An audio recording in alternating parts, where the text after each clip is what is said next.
नमस्कार दोस्तों, स्वागत है आप सभी का आज की एक और नई वीडियो में। आज यहाँ पर हम कक्षा 12वीं विषय अर्थशास्त्र का पेपर देखने वाले हैं। इस वीडियो में हम आपको अर्थशास्त्र पेपर के सभी प्रश्न बताएंगे। वीडियो को ध्यान से देखिएगा। अगर आप चैनल पर पहली बार आए हैं तो चैनल को सब्सक्राइब कर दीजिए और इस वीडियो को भी लाइक कर दीजिए। तो चलिए शुरू करते हैं। प्री बोर्ड परीक्षा 2026 विषय अर्थशास्त्र कक्षा 12वीं का पेपर है। यहाँ प्रश्न है, सही विकल्प चुनकर लिखिए। प्रश्न नंबर पहला है, एमपीसी का मान होता है। यहाँ पर आपसे एमपीसी का मान पूछा गया है। 0 तथा 1 के बीच में, 0 तथा 10 के बीच में, 0 तथा 100 के बीच में, या फिर 0 तथा 1000 के बीच में। सही उत्तर आपका रहेगा 0 तथा 1 के बीच में। एमपीसी का मान जो है 0 तथा 1 के बीच में होता है। इसके बाद अगला प्रश्न है, उत्पादन फलन में उत्पादन किसका फलन है। उत्पादन फलन में जो है उत्पादन किसका फलन है। ऑप्शन है कीमत का, उत्पत्ति के साधनों का, कुल व्यय का, या फिर कुल आय का। सही आंसर यहाँ पर आपका रहेगा उत्पत्ति के साधनों का। अगला प्रश्न यहाँ पर आप देखिए पूछा है, उपयोगिता का संबंध होता है लाभदायक से, मानव आवश्यकता की पूर्ति से, नैतिकता से, या फिर वस्तु के वजन से। उपयोगिता का संबंध जो है मानव आवश्यकता की पूर्ति से होता है। ऑप्शन सा पर टिक करेंगे। नंबर 4 पर है, कॉफ़ी के मूल्य में वृद्धि होने का चाय की मांग बढ़ती है, घटती है, स्थिर रहती है, या फिर शून्य हो जाती है। सही आंसर आपका रहेगा बढ़ती है। कॉफ़ी के मूल्य में अगर वृद्धि कर दी जाए तो चाय की मांग जो है वो बढ़ जाएगी। प्रश्न नंबर 5 है, जब बाजार मांग बाजार पूर्ति से अधिक होती है तब स्थिति होती है। जब बाजार मांग बाजार पूर्ति से अधिक होती है तो अधिमांग की पूर्ति होती है। यहाँ पर आपको अधिमांग पर टिक करना है।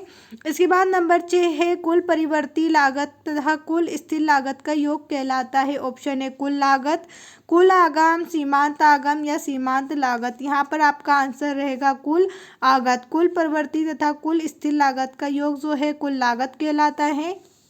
इसके बाद प्रश्न नंबर 2 है, जहाँ पर आपसे रिक्त स्थान पूछे गए। पहला रिक्त स्थान है, अल्पकालीन उत्पादन फलन को कहा जाता है। जब एमपी शून्य होता है तब टीपी होता है।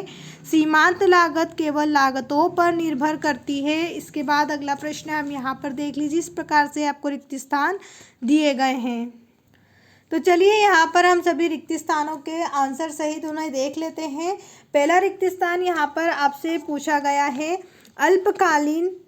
अल्पकालीन उत्पादन फलन को कहा जाता है। यहाँ पर आपको लिखना है परिवर्ती अनुपात कहा जाता है।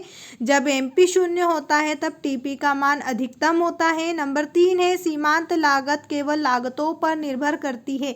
यहाँ आपको लिखना है परिवर्ती लागतों पर निर्भर करती है। मांग वक्र की प्रवणता साधारणता की ओर रहती है। आपको लिखना है नीचे या फिर बाईं से दाईं।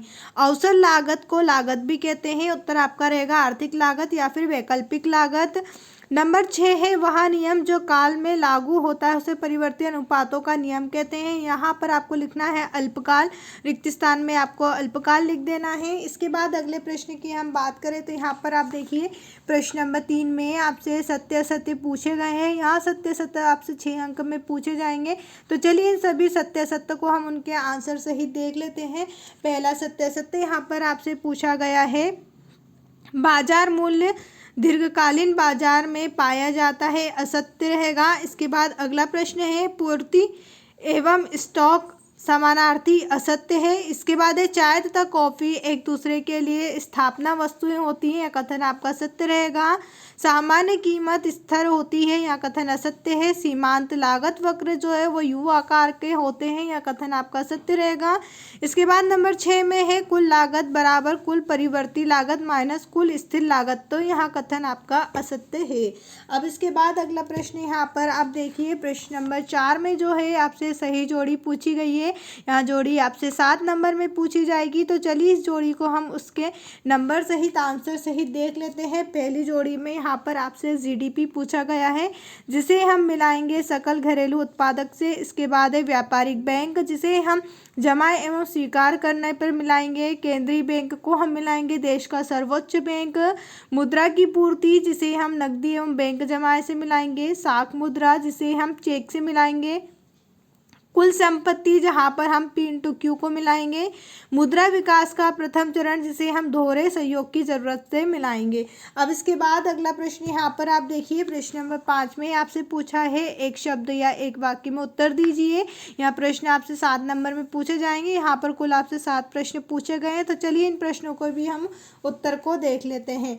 पहला एक वाक्य में प्रश्न आपसे पूछा गया है, औसत बचत प्रवृत्ति क्या है? उत्तर आपको लिखना है, आय का वह अनुपात है जिसे लोग उपभोग करने के बजाय बचाते हैं।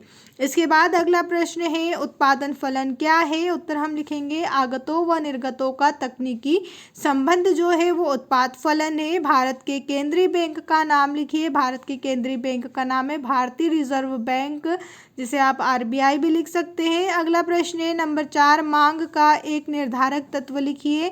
मांग का एक निर्धारक तत्व है वस्तु की कीमत एवं उपभोक्ता की आय। इसके बाद अगला प्रश्न है, किस अवधि में स्थिर लागत नहीं होती? उत्तर हम लिखेंगे, दीर्घकाल। नंबर 6 है, उपभोग फलन का समीकरण क्या है? तो उपभोग फलन का समीकरण जो है C = 2 + PY है।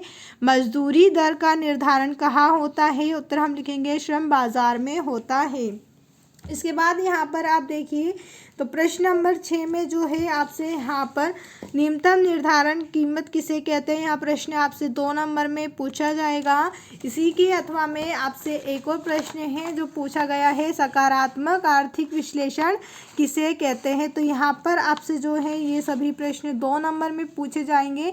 आप इन प्रश्नों में से जिसका भी उत्तर चाहते हैं वो हमें कमेंट करके बता सकते हैं, जिसकी PDF हम आपको टेलीग्राम चैनल पर देंगे।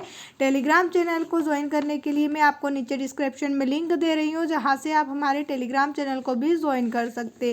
तो यहाँ पर आप देखिए, आपसे इस प्रकार से प्रश्न पूछे जाएंगे। अब इसके बाद जो है यहाँ पर आपसे 3 नंबर वाले प्रश्न भी पूछे जाएंगे, जैसे प्रश्न नंबर 17, 18, 19, और यहाँ पर आपसे 4 नंबर वाले प्रश्न में पूछा जाएगा, मांग का नियम क्या है? चित्र एवं तालिका द्वारा समझाइए। अथवा का प्रश्न है, हासमान उपयोगिता नियम क्या है? चित्र एवं तालिका द्वारा समझाइए। प्रश्न नंबर 21 है, अल्पकालीन औसत लागत वक्र यू आकार के क्यों होते हैं? 4 बिंदुओं में बताइए। प्रश्न नंबर 22 है, दोहरी गणना की समस्या क्या है? इसके कैसे बचा जा सकता है? इसी प्रकार प्रश्न नंबर 23 आपको दिया हुआ है। यहाँ पर आप जिस भी प्रश्न का आंसर चाहते हैं मुझे कॉमेंट करके बता सकते हैं। साथ में अगर अभी तक आपने हमारे चैनल को सब्सक्राइब नहीं किया है तो चैनल को सब्सक्राइब कर दीजिए, और इस वीडियो को लाइक करके अपने सभी दोस्तों के साथ भी शेयर कर दीजिए। वीडियो देखने के लिए आप सभी का धन्यवाद।